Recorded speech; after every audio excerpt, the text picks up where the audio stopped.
Hello everyone, and welcome to the channel. Before we dive into today's story, we just wanted to take a quick second to say thank you all for watching. We truly appreciate your support. If you're new here, please consider subscribing, it's totally free, and hit the notification bell so you never miss out on our latest stories. Now, with all that said, let's jump straight into the story. The old school loomed in the distance, its shadow stretching long and ominous against the twilight sky. I could feel the chill of the air as we approached, the silence pressing down on us like a heavy blanket.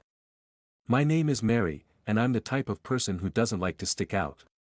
I'm shy, and I usually keep to myself. But tonight, I found myself in the company of three others, each as different from me as the night is from day. Donna, with her endless chatter and her ability to talk about nothing for hours, was the first to suggest we explore the old school. She had a way of dragging people into her schemes, and I found myself nodding along before I even realized what I was agreeing to. Harrison, always up to no good, had a mischievous glint in his eye. He was the type who thrived on chaos, and the idea of sneaking into a place that had been off-limits for years was like a siren call to him. Simon, on the other hand, was the voice of reason.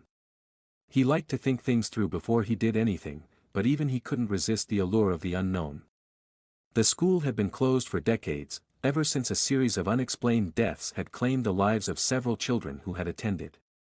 The locals whispered of dark forces and malevolent spirits that lingered within its walls, but to us, it was just an abandoned building, a place to test our bravery and satisfy our curiosity. We approached the school through the overgrown grass, the moon casting eerie shadows on the cracked sidewalks. The building itself was a monolith of decay, its windows shattered and its walls covered in graffiti. The air was thick with the scent of mold and neglect, and I could feel my heart pounding in my chest. Donna, ever the chatterbox, tried to lighten the mood with jokes, but her laughter echoed hollowly in the stillness. "Come on guys, it's just an old school.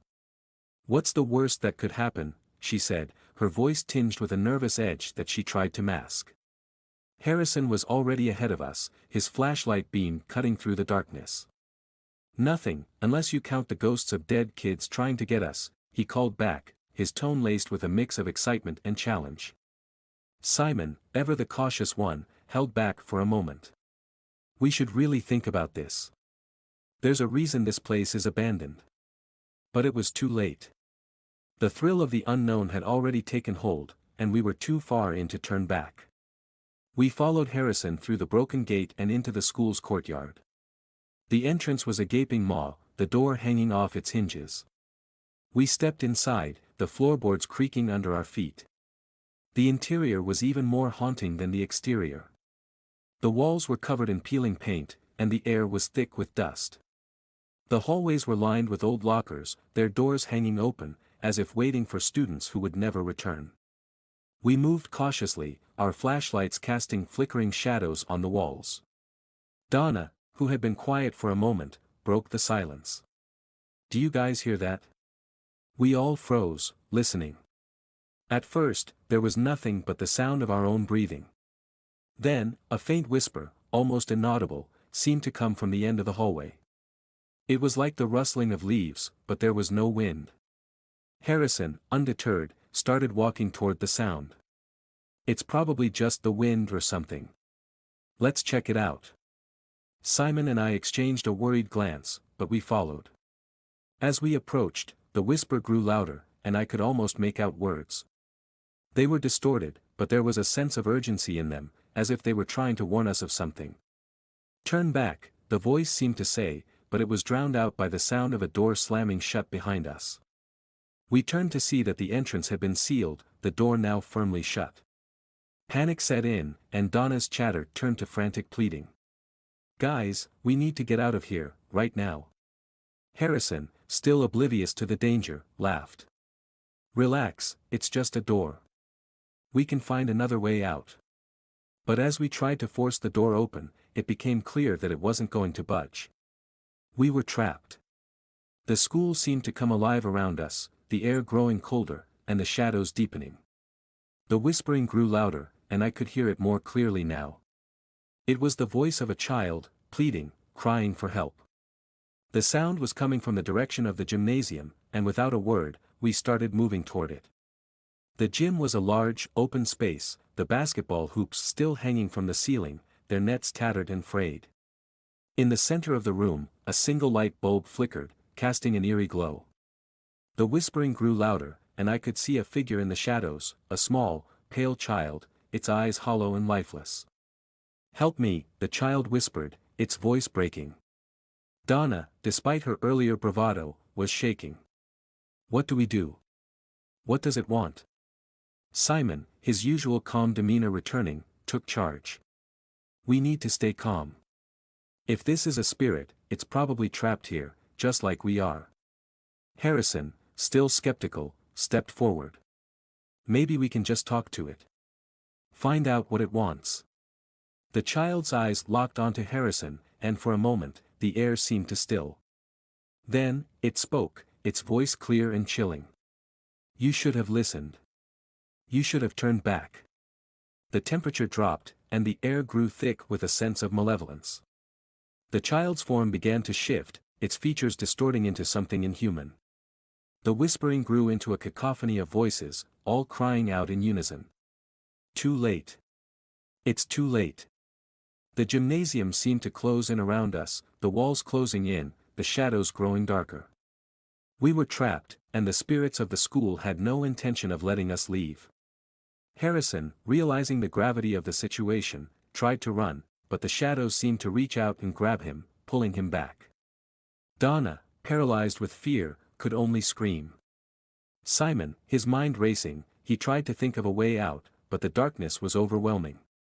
I, too, was afraid, but I remembered the child's plea for help. If we were going to survive, we had to find a way to help it. I stepped forward, my voice steady despite the fear. "We want to help you. What do you need?" The child's form stabilized, and it looked at me with a mixture of sorrow and hope. "You must break the curse. Find the heart of the school. The heart of the school." I had no idea what that meant, but it was our only hope. We started moving again, the child's voice guiding us through the maze of hallways. The school seemed to shift around us, the layout changing, as if it were alive and trying to confuse us. We eventually found ourselves in the basement, a place we hadn't even known existed. The air was thick with the smell of mold and decay, and the darkness was almost complete. The child's voice led us to a small, hidden room, where a wooden chest lay on the floor. "Open it," the child said, its voice trembling with anticipation. Harrison, ever the skeptic, was the first to reach for the chest. As he lifted the lid, a burst of cold air escaped, and the room seemed to grow colder. Inside the chest was a small, intricately carved wooden heart, its surface covered in symbols that glowed faintly in the dark. "This is it," the child's voice said. "Place it on the altar." We followed the voice to a small altar in the corner of the room, where a single candle flickered. Simon, his hands steady, placed the heart on the altar. As he did, the room began to shake, and the walls seemed to pulse with a strange, otherworldly energy.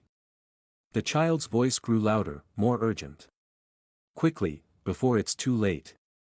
We all stepped back, watching as the heart began to glow brighter. The symbols on its surface seemed to come to life, and a beam of light shot upward, piercing the darkness. The room was filled with a blinding light, and when it faded, the child was gone, replaced by a sense of peace. The school, which had seemed alive and malevolent moments before, now felt empty and still. The door we had come in through was no longer sealed, and we rushed out, the weight of the darkness lifting from our shoulders. As we emerged into the night, the school behind us silent and still, we all looked at each other, the gravity of what we had experienced sinking in. We had survived, but the memory of that night would stay with us forever. We never spoke of what happened that night, each of us carrying the weight of the experience in our own way. But every time I pass by the old school, I can't help but think of the child, and the price of our curiosity. Some secrets are better left buried, and some places are better left alone. Ready for spine-chilling tales that will haunt your thoughts? Subscribe to Forgotten Storyteller for eerie narrations, unsettling mysteries, and haunting stories you won't forget. Hit the bell icon so you never miss a story, because some stories refuse to stay buried. Join us, if you dare.